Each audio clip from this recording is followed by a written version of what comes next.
And you're going to talk about the issues of workers' compensation, Yes. how that protects injured workers, when people should go into the system, should they go into the system alone, or do they need to find counsel like Matthew Funk, and how you work with workers who are both unionized and non-unionized in the system, and what can be done to improve the system. Thank you, Matthew. Thank you. Before I start, I wanted to congratulate Neil Tappel on the success of laborpress.org. I remember about a year and a half ago, before the website was even up, you and I were sitting at a corrections officer's dinner and thinking about how great the website could be. And sure enough, a year and a half later, you have the site out there, you have this group of people here, and all these people have come here. So I wanted to thank you, Neil. Congratulations on the success of LaborPress. John was the first client on board. Thank you, John. Okay. So you've heard a lot about safety at the workplace, but no matter how much safety is done to protect workers, unfortunately, workers are going to get injured. And when they get injured, the protection that is afforded to them is through the workers' compensation law. Now, the workers' compensation law protects workers who sustain injuries in the course of the employment. There's different types of injuries that are covered. An accidental injury, that's the most common injury, which we all know. You're walking to your desk, you trip and fall, you sprain your ankle. Simple enough, you know that's an injury. However, what most people don't know and what they're not informed of is the existence of another type of injury that's covered under the law, and that's the occupational disease or repetitive accident. The occupational disease or repetitive accident is usually not filed by a lot of workers due to lack of information or lack of education. An occupational disease does not arise from a specific traumatic event. It's a condition that develops over time and usually based on a repetitive aspect of the job. John Samuelson mentioned a couple of things in his lecture up here of some types of conditions that actually might be occupational diseases. He mentioned a driver who's going over bumpy roads and has the 35 years of getting the bumps and their back is going down, or constantly using their legs to press on the gas and the clutch. Eventually they're going to develop problems in their knees, problems in their back. He also mentioned track workers who are hunched over in the tunnels, who are breathing in chemicals. Over the course of 25, 30 years, that's going to take a toll on someone's body. And a lot of people do not know that those are claims that have to be filed at the workers' compensation law. Failure to file those claims is giving up weekly workers' compensation benefits, medical benefits, and to not file those is just giving benefits away. To be considered an occupational disease, there must be a distinctive feature to the claimant's employment that caused the condition to develop. Okay, we have those examples. You also have, like, say, a construction worker who lifts heavy bags of cement for 10 years and is diagnosed with a tear in the knee without ever having any incident. That's an occupational disease.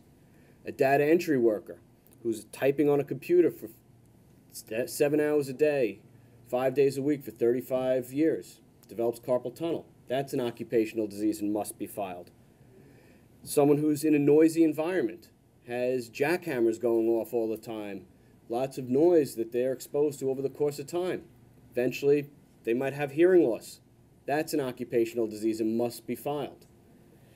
Now, most workers do not file these claims because they're not educated about the existence of these claims. So one thing that has to be done is workers must be educated about the existence of occupational diseases, must be stressed to them, and they must file the claims. Now, an occupational disease claim can be filed the same way an accident is filed. You file a C3, you file it with the Workers' Compensation Board, you go to a doctor, the doctor treats you and lets you know whether or not the condition is work-related. A worker has 2 years from the date that they are disabled from the occupational disease to file a claim. So the most important thing to do is to file that claim right away. You don't want to wait 2 years to file the claim. You want to get it going as soon as you see the doctor and the doctor tells you that the condition is work-related. Once the claim is filed, it's covered the same way an accident is covered under the workers' compensation law. Now, navigating through the workers' compensation system has become burdensome for the injured worker. Without representation down at the Workers' Compensation Board, an injured worker may lose out on benefits that they could get, their family could get if, God forbid, there's a death. But they're losing out on indemnity benefits, lost wages from work, medical benefits, and possibly a permanency award if there is any damage to them. Now, right now, the way the Workers' Compensation Board is set up, claim gets filed, and the worker may just get a piece of paper in the mail stating that the case is established for an injury to your left knee, your salary is set at $900 a week, and then there's about 2 pages of words and sentences on there that most of the time don't even make sense when I read them. So for the average person to get those forms, they're going to be lost.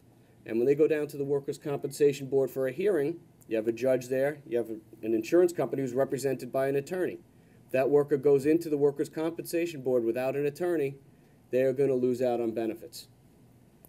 Recently, there's been some changes in the workers' compensation law. Okay, we've had the rate of compensation has gone up. Prior to July 1st of 2007, the rate of compensation was $400 a week, okay, which is not enough for anyone who's injured on the job to support their family, pay their bills, pay their mortgage. Recently, on July 1st of 2007 and every July 1st since then, the rate of compensation has gone up. It's gone up from, on July 1st, 07, it was $500, July 1st, 08, $550, July 1st, 09, $600 a week, and from July 1st, 2010 ongoing, the rate of compensation will be increased to, and it will be based upon what the state average weekly wage is.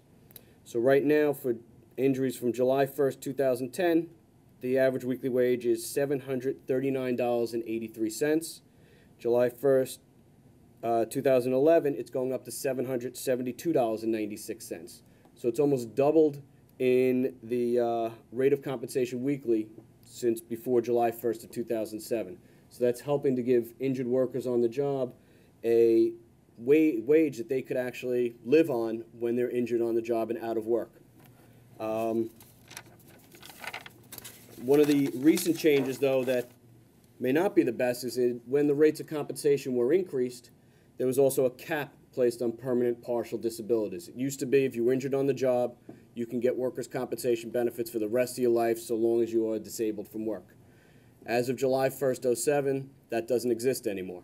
Now there's 12 different caps placed on benefits. An injured worker can get benefits going from the lowest amount, which is 225 weeks, or 4 years, 17 weeks, up to the maximum of 525 weeks, which is 10 years, 5 weeks.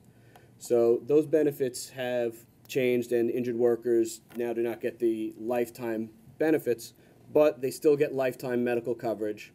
The most important thing is just to make sure that the workers are not going through the workers' compensation system without the advice of counsel. Otherwise, they're going to be lost and lose out on a lot of benefits that they could possibly receive. Thank you.